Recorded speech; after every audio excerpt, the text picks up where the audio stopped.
My name is Emily. I live with my husband in a spacious house. We have a son named Richard who reached adulthood a few years ago and moved out. Initially, I felt lonely without him, but I've since adjusted. Still, it always brightens my day when he calls to say he's coming home. One day, Richard called to tell us he was visiting and had someone special to introduce. From the moment we heard this, my husband and I were filled with excitement. Before noon, Richard arrived with a lovely woman by his side. Although I had an inkling from his words, I never truly expected him to bring someone home. My son, beaming with pride, introduced her. Her name is Karen. Isn't she wonderful? She's my wife.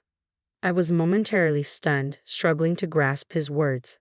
After a brief pause, I asked, Richard, did you say Karen is your wife? Not your girlfriend? Richard nodded with a grin. Yes, Mom. Maybe you're going a bit deaf. I couldn't bring myself to laugh at my son's teasing. I haven't heard about you getting married. Did you know about this? I asked my husband. He shook his head, equally puzzled. No, I didn't hear anything either. We both turned to Richard, seeking an explanation. With a proud smile, he said, That's why I came to announce our marriage registration today. By the way, we had a grand wedding in Bali with our friends. We were speechless. Richard, oblivious to our stunned reaction, continued to rave about the wonderful wedding in Bali. My head began to ache, and I carefully asked, You've already registered and had the wedding. Why weren't we invited? Karen, who had been silent until now, spoke up. Do we need to invite strangers? I was taken aback by her words. She continued calmly, Isn't it a waste of money? I couldn't hold back my emotions. No, we are Richard's parents, I said, my voice trembling. Karen seemed unconvinced and said with a dissatisfied look, But you're strangers to me. I was taken aback and fell silent. My son must have finally noticed the tension in the room and hurriedly explained, Karen has no parents or siblings. It would have been sad if she was the only one without family at the wedding. That's why I didn't invite you guys.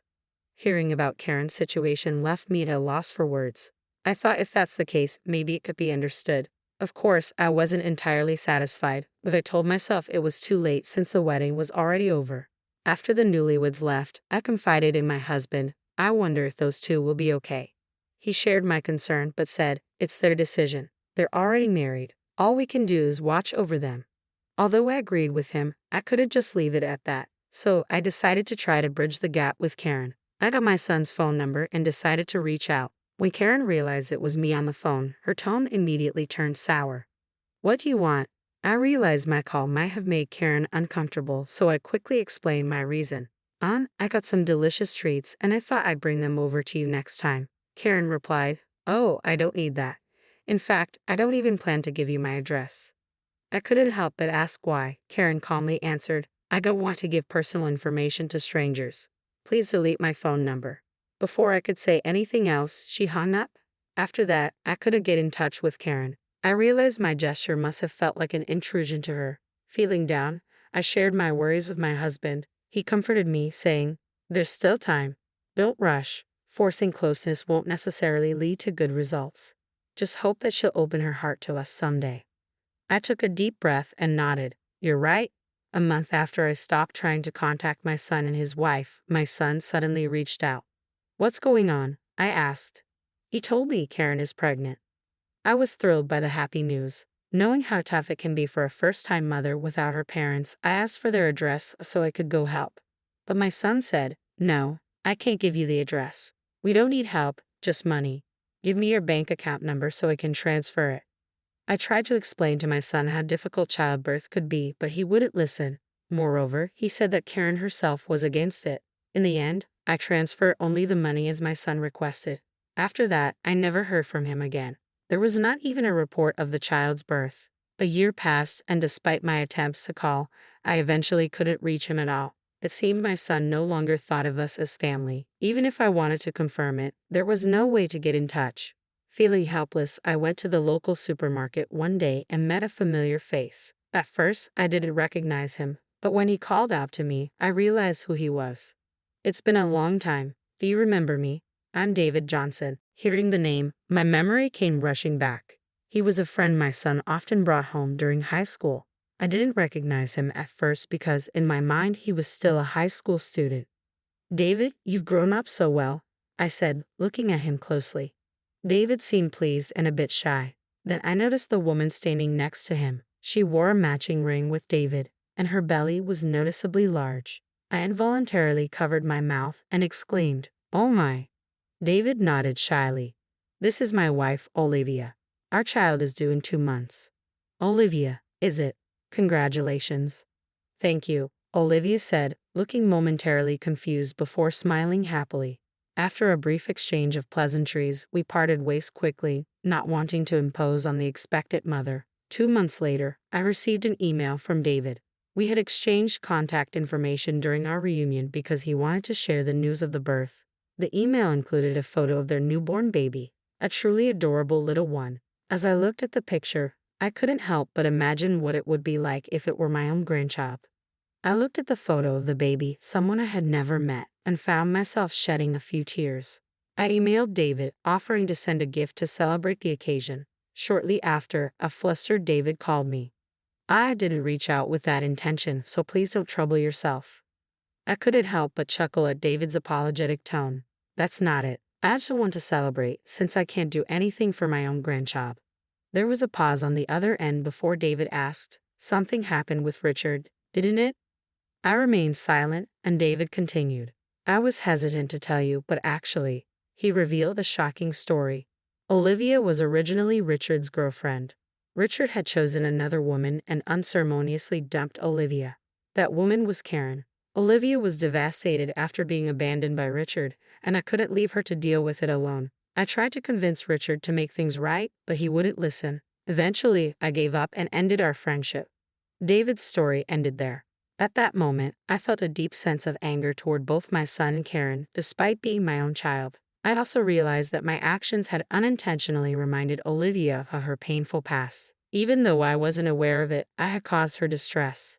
She likely didn't want to see Richard's mother. "I'm truly sorry for mentioning that I wanted to celebrate," I apologized. David quickly reassured me. "You don't need to apologize, Mrs. Smith. Olivia doesn't mind. She was the one who wanted to send the baby's picture. Please don't worry about it." Their kindness only made me feel more guilty. David then added, "I just don't want Olivia to have anything to do with Richard and his wife ever again." I agreed wholeheartedly. "I'll do whatever I can to help, even if it might not be much." I also shared with David the strained relationship I had with my son and his wife. David was visibly shocked by Richard's recent behavior. We quickly shifted the conversation to lighter topics before ending the call. I relayed everything I had learned from David to my husband. I then told him that from now on, I would consider Richard and his family as strangers. My husband agreed. "At least we can take a breather." I glanced around the room, where most of the unpacking was complete, and nodded. "Our new life begins here today." The house we had lived in felt too large for just the two of us. When we were considering moving, we were introduced to this newly built high-rise condominium.